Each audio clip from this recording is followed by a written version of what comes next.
Hello and welcome to the latest episode of Let's Talk ABM with me, Declan, CMO of account-based marketing agency Strategic ABM.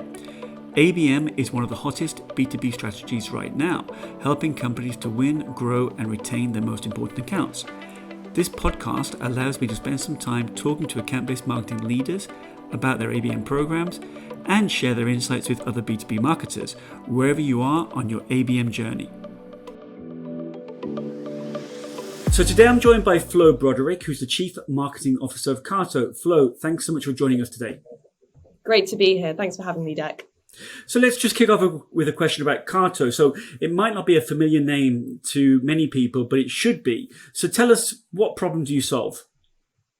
So CARTO is a location intelligence platform, which doesn't mean a lot to some people, but basically it's all about asking questions about where things happen and why they happen in those locations.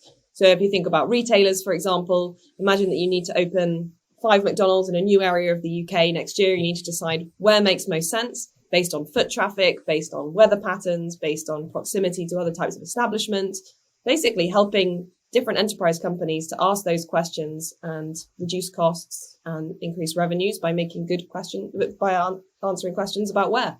Okay, well, let's just dig into that a little bit more then, Flo. Talk to us about some of the challenges that your customers face and how CARTO helps them. So retail site selection, which I just mentioned, is one of them, but there are lots of others. For example, we work with CPG companies, so the big consumer packaged goods companies out there, FMCG for those in the UK, to understand things around customer segmentation, for example. Where do you need more points of sale? For example, if you consider ice cream sales, obviously that's closely linked to weather and what weather looks like in certain locations and how tourism patterns are recovering or not after a pandemic.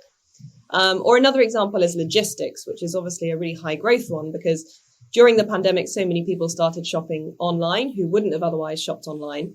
And so there's a massive stress on the supply chain to deliver so much more to our homes right now. There's also the added stresses of what's going on with supply chain in Brexit, for example, in Europe. And so helping customers optimize their operations geospatially so that they can reduce the number of routes, reduce their carbon footprint, for example, and be far more efficient in the way that they run their last mile operations. Well, let's just talk about that then exactly. Because obviously you mentioned obviously what's been happening over the last 18, 24 months, etc. But I remember when we were speaking previously to this call, you mentioned that events used to be a large part of your kind of go-to-market strategy. And obviously with what's happened in the last couple of years, so obviously that's actually changed significantly your GTM. So what have you done now? How have you pivoted? Yeah, so from a content perspective at the beginning, it was really important for us to adapt to what our customers and prospects were seeing. So we actually, the pandemic was closely linked to where things were happening. Where were their cases? Where were their restrictions?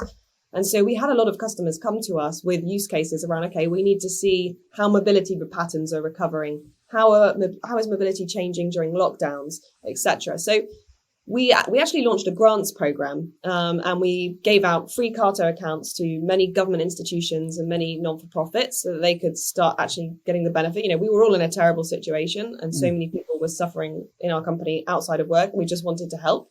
So one thing we did was launch that grants program, which gave us loads of fantastic content to tell great stories about why geospatial data was more important than ever. So that was one initiative that we did. But in terms of actually demand generation, how did we adapt? One of the biggest initiatives and most successful ones for us during the pandemic was our own virtual event.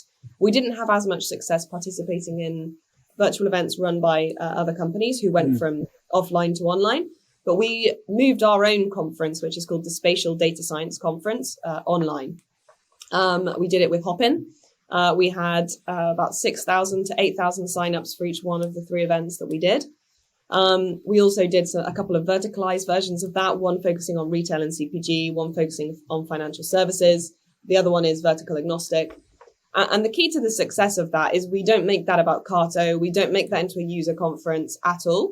We really make that about bringing together people working in data science who deal with geospatial data to come together, talk about their use cases, talking about the types of data that they're using, and to share their best practice. And so we kept the presentations really short, 15-minute rapid Q&A afterwards. nobody wants to sit on a Zoom call and listen to 30 minutes presentations, I think, in the current climate. And that just worked really well. I think we had about 500 to 1,000 people on live at any one time. We also gear the whole thing up to be very Netflix in the sense that people want to watch things when they want to. They don't want to watch it live. So we really gear up on demand, get the videos available online as fast as possible. And the fantastic thing about a virtual event like that is you have this amazing playlist of content afterwards, which your SDRs can use, your account executives can use, your CSMs can use to nurture accounts. And so that was really a massive lead driver for us over the past couple of years. And what was the result then? I mean, can you share anything with us about how that actually turned out? What kind of results you had? Yeah, I mean, we've had plenty of opportunities off the back of that event. It's been a revenue driver. It's been much faster than offline events. Sometimes with opportunities that come from offline events, it's 6 months later, a prospect says, "Oh yeah, I saw that you guys were at Big Data London and we had this RFP, and so you came to mind."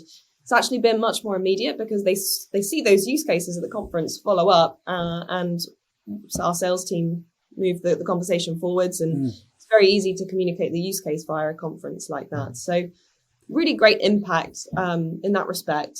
The other thing that we did that we had time to think about, particularly at the beginning when it was very unsure what was going to happen with many deals with purchasing departments, so much froze. And we were very worried. We thought verticals like retail, this is bad news. But actually, because there's such a paradigm shift happening in retail, there's more questions than ever about, okay, well, if we're going to close 20 of our stores in central London, how are we going to do that? Which ones? And if we're going to go to curbside pickup, because that's what we have to do during a pandemic, how are we going to do that? Actually, the leads grew in some of those verticals. So it was a surprise, but the thing that we had time to do was to really improve our sales stack. So we moved across to outreach, for example, and that's been a massive boost in terms of productivity for our sales development team. We started using Gong and doing a lot more call coaching because, that was a really great vehicle remotely onboarding new salespeople. You're not in the office with them. You're not having the chance to visit other offices. And so we started doing a lot more call coaching to understand how we were talking about different use cases, how we were doing solution selling, giving the feedback to those starting off in that team. And we started doing more digital experiments with intent data, with G2. And it was a really interesting learning curve for us. Well, it certainly seems you've had a very, very busy last couple of years trying new things out and obviously learning an awful lot as well, right? Absolutely. Learning an awful lot. Everybody in our team has, I think. And much like any discipline within marketing, whether that's SEO, whether that's demand gen, you only learn by experimenting and you're never really up to date. However many years you've had in the industry. I'm part of a community, for example, called Pavilion, and I am involved in the channel there to kind of read what are other marketers trying out. And, lots of conversations about things like events, and people have shared polls of, okay, well, the smaller events are working for us with 30 people rather than going to the trade shows, and being able to participate in that and see those ideas has been really helpful during the pandemic. Yeah, I would definitely agree with you there about Pavilion. And also I'm a member of Peak Community, which was started by Florence Broderick, and that's also very similar as well. Lots of sharing and lots of very kind of selfless kind of advice really, and people really going out of their way to help other marketers and other CMOs. So let's just talk about 2022 then. Obviously, there's some kind of semblance of normality returning, albeit that, the last couple of weeks have suggested that maybe that normality won't come as quick as we thought. But what does your marketing look like in 2022? So it's a good question. And I think it's going to be more localized than ever because it's such a different situation in the US, for example, to the UK until recently. And then other markets across Europe, Germany, France, Spain, there are massive differences between each one in terms of where our buyers are at. And it's so linked to what's happening and what's appearing on the news every day that we have to be very fast to adapt. It did feel like we were having a semblance of normality until everything kicked off this week, really, with Omicron. We had a very rigorous schedule planned for 2022 around events. Getting back to those offline events and speaking to our buyers in person because it's been so long. And I think we saw this in Q4, particularly in the UK, that because people have been so long without going to events and trade shows, people were desperate to get back. That's a lot slower in North America. So we're going to have to be very cautious about how we plan. Like I wouldn't be committing budget for events in Q2, for example, because you just don't know yet what it's going to look like. So more digital experiments in Q1 until we know what the situation is like. More and more outbound prospecting. We've spent a lot of time and resource on upskilling in outbound and working out how we do that in an educational, useful way to our buyers rather than spray and pray, etc. And that's yielding some great results. But one of the biggest bets for us is our partner marketing, and really leveraging some of our strategic partners like Google as channels, because they obviously have a direct line to so many accounts and a really strong, large sales force that we can work very closely with. Well, that actually leads nicely, Flo, into my next question. Actually, I was going to ask you around channel marketing and partner marketing. Obviously, this is a huge part of your go-to-market strategy with partners such as Amazon Web Services, Google that you mentioned, Snowflake, etc. Let's dig into that a little bit more, if we may. Talk us through what's different about building relationships with channel partners versus direct clients. Yeah, it's very different in the sense that when it's direct, you're speaking to a technical buyer in many cases, in CARTO's case, because we sell to data scientists, developers, analytics profiles, generally speaking. There are some standalone cases where we sell to business people or we sell a solution. But there we're talking about how our platform can connect to their existing stack. What are the use cases? What data streams can we provide via our platform? And so that could be a customer like a Coca-Cola, Bain are customers. Another good example would be MasterCard or Vodafone. So you're speaking directly to them, directly to departments with a business need. When we're talking to our partners, all of those customers I've just mentioned are moving to the cloud, are already multi-cloud, using data warehouses. So for us, it was just a very natural evolution to make our platform the go-to cloud-native platform for geospatial. Some of the existing competitors in the market have not been very effective at going cloud native. And so it's become a real competitive differentiator for us. So when we talk to those partners, really, it's about understanding what are their drivers, how are they structured, and then giving them things in a box, a campaign in a box.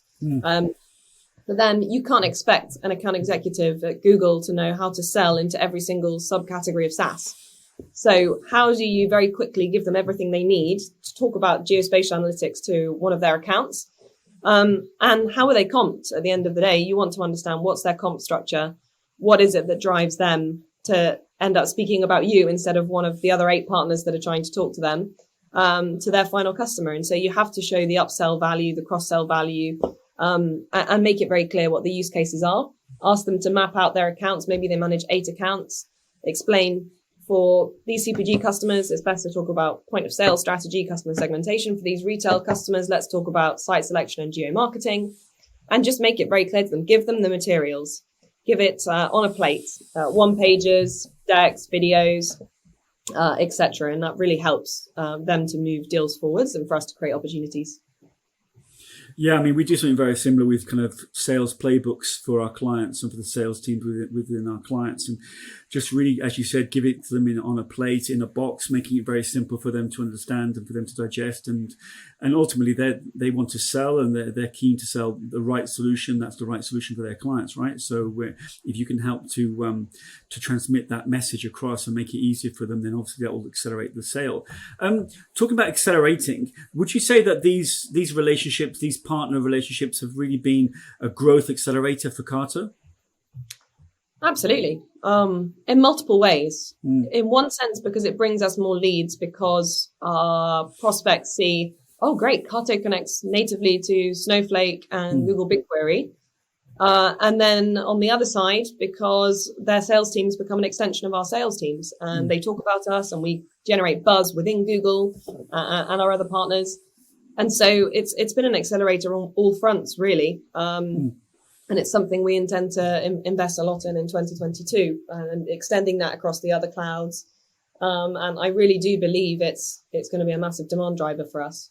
Yeah, and you mentioned when we were talking previously, Flo, that you do quite a lot of kind of joint kind of co-marketing with these partners. Are there any kind of caveats to doing that, or any kind of insight you can give?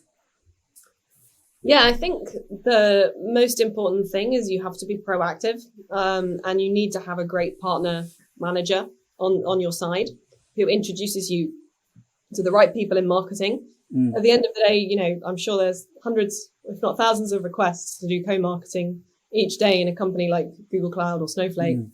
So you really need a partner manager who's going to be able to tell your story and be at the table to put forward your webinar idea, your white paper idea.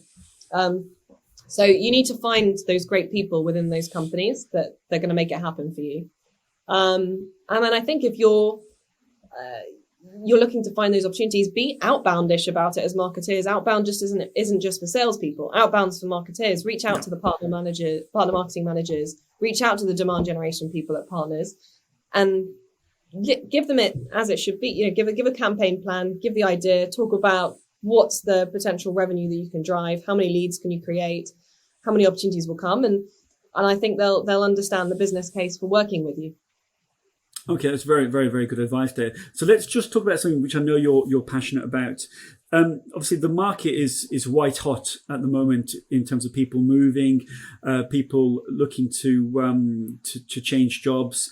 The market, for B2B marketers, for ABM marketers, etc., is probably never been as active as it is at the moment. And I think when we were talking previously, you were saying that there doesn't seem to be enough good SaaS marketers out there, and one of the things that you're passionate about there at CARTO obviously is growing talent internally.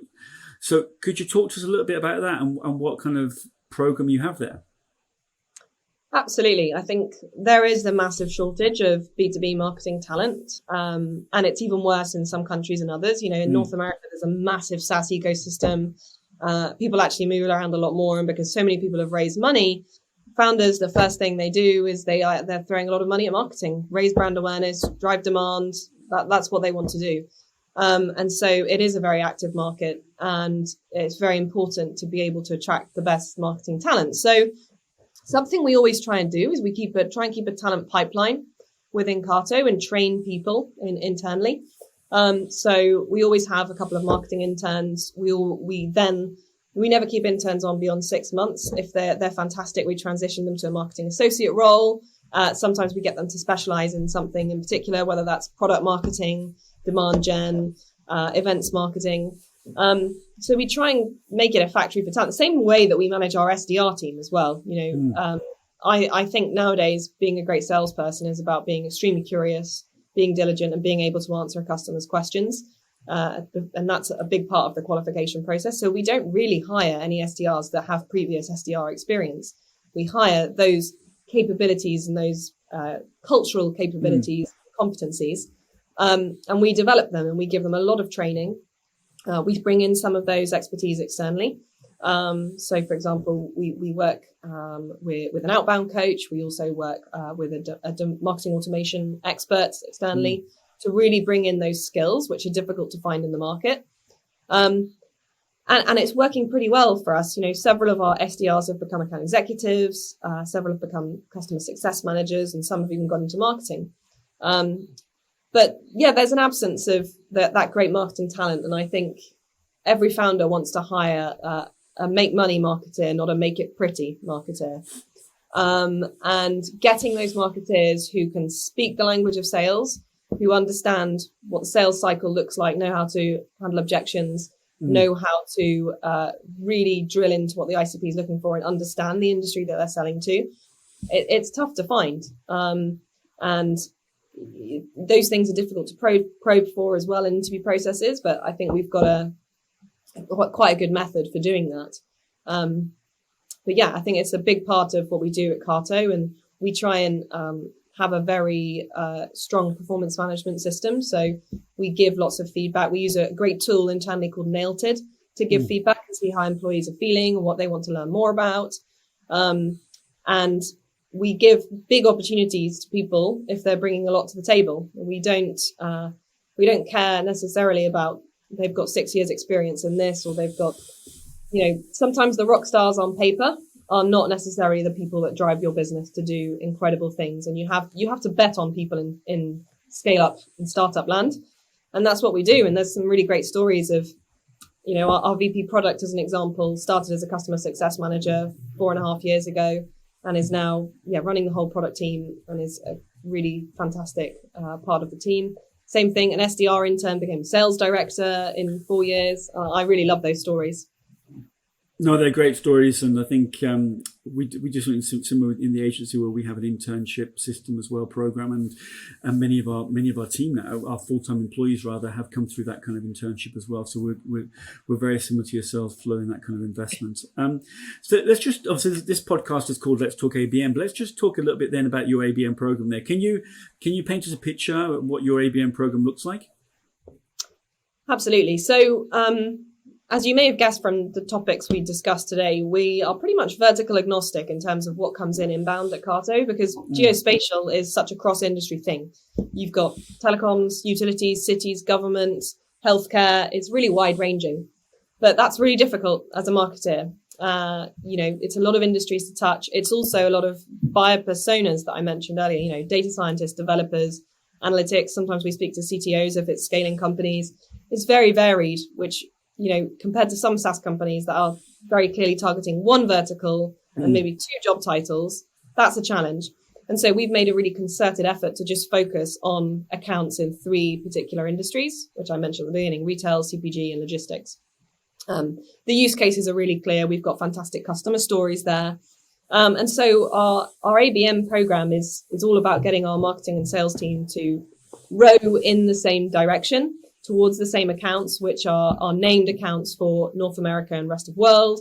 We organize our sales teams in pods. So each pod has 3 or 4 account executives and has 2 or 1 SDR, depending on the size of the pod, who work together with them to target those accounts. And we use a series of tools to get insights on those accounts. So we use ZoomInfo, we use Lusher for contact information, but we also use scoops from ZoomInfo to understand what's happening inside those accounts. And what we do for each of those accounts is really plan out, okay, what are the potential use cases?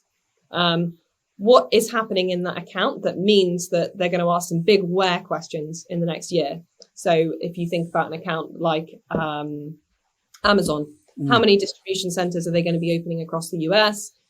What are the problems going to be around those distribution centers? Is it going to be access to motorways? Is it going to be access to talent? Because that's one of the biggest problems that distribution centers have, is actually how do they find people in the area who are going to staff them? Is it that Amazon are going to launch in a completely new category that they're going to need loads of data around plant-based and vegan activities by location? We really try and map out what data sets, what use cases could be useful per account, and be as personalized as we can in our messaging to that. And of course, all of the marketing that we do around that, one-pagers, blog posts, webinars, videos, we try and align them with those use cases and the things that are happening in the markets. Like another great example is we're seeing this massive boom in quick commerce. So 15-minute deliveries to your home or food delivery apps and ghost kitchens and ghost stores. So making sure that we've got content on that, that we can point customers to enable that credibility when we speak to those accounts. No, it's incredible. Just what you mentioned there about that kind of 15-minute delivery, etc. I mean, I live up in the mountains, so I wish I could have that kind of delivery here, but that's just wishful thinking. But obviously, if you live down in the city somewhere in Madrid, Barcelona, or London, I'm sure that that's coming to you very soon if it's not already there. Let's just talk about a couple more questions around ABM. From your experience, Flo, what do you think is the hardest thing about doing ABM? I think the hardest thing is to make sure that everybody rows in the same direction and there are no distractions.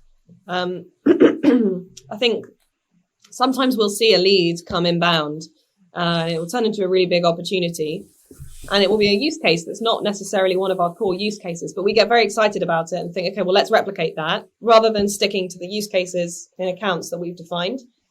And so I think sellers, sometimes we'll think, okay, well, I'm going to outbound into telecoms, which is not what we planned. So trying to help the entire organization understand, okay, well, all of this marketing spend and resource that we're plowing into these use cases and these accounts, if you suddenly go off in that direction, it's not going to pay off. And it's like training for a marathon. And I think sometimes people want to jump off and do CrossFit instead of doing the marathon. And that's the challenge. And the best way to deal with that is very strong communication. And when we have our global sales calls, we try and explain, these are the initiatives we're doing. These are the results that we're seeing. So let's all try and keep rowing in the same direction. But that is a big challenge, especially when you've got so many people joining the sales organization all the time. We're hiring a lot at the moment, and making sure that vision is communicated to everybody that starts out is really important. No, that's a good one. I mean, obviously, we often talk about ABM being a marathon, and I'm not a sprint, but I've never seen the kind of the opposite referred to as a kind of CrossFit trainer. But I think that's a very, very visual metaphor, really. Let's just two final questions just to finish off on flow. You've talked about the hardest thing about ABM, but if you get a phone call from a friend, it's last thing in the evening, you're about to shut down your laptop, and then a friend calls up and says, hey, Flo, they've asked me to launch an ABM program and I need some advice. What is that one piece of advice that you'd give them? I would say don't neglect content. I think some people think that when you're starting off an ABM strategy, it's okay, well, I'm going to invest in the tools. That's what I need to do. I need to go and buy some software. But what's the point in buying software to do it if you don't have great content and great campaigns to push through those tools? There's so much MarTech out there, and it's very easy to have that MarTech referred within the company. Somebody says, oh, I use this at my old company. Yeah. But there's just no point in making that investment. As with any software, if you're not going to really put the hours into making it work. And I've seen this with our SDR team. We've tried lots of tools, but I try to only keep X amount of experiments going at one time because it's distracting for people. So it's not all tools and jazz hands. It's about the content. No, it's very good. I think, a lot of people get a bit obsessed with the kind of technology, and I think the MarTech vendors and the ABM tech vendors have done a very, very good job in marketing and making people want to learn more about their technology. But ultimately, you've got to get the strategy right first before you even think about technology. And you've got to get the content, as you said, the messaging, the value proposition, all that aligned and nicely teed up before you even start thinking about, the shiny baubles, so to speak, of the technology, right? And obviously, we're coming to the end of 2021, 2022. Any prediction for ABM in 2022? I think it's just going to be constant readjustment. Not in terms of the accounts that we target, because like I said, it's a marathon, but in terms of, it would be very easy to prepare a 2022 plan in previous times. But after a pandemic, when things change so quickly that affect our buyers, we have to adapt with that. And we have to keep taking temperature and in each country, because it looks so different from country to country. So we're not through this pandemic changes of direction yet. And so in terms of preparing my budget for ABM and all things demand gen for the new year, I have left a lot of contingency, and not tried to set too much in stone, because we need to be agile in adapting to our customers' needs. That's let's see if it comes true. But obviously, I think agility is going to be really important. I think, as you mentioned, and the ability to kind of move and change quickly as because we didn't know what was going to come down the pipe 2 years ago. So I think trying to be prepared is probably a very, very sensible thing to do. Flo, thanks so much for sharing some insight around CARTO and your ABM journey. And I wish you and the team there every success for the future. Thanks very much, Dec. Great to chat with you. Thank you.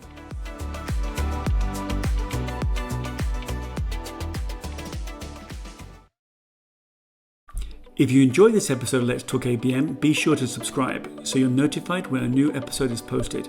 Feel free to rate and review this podcast. Thanks so much for listening.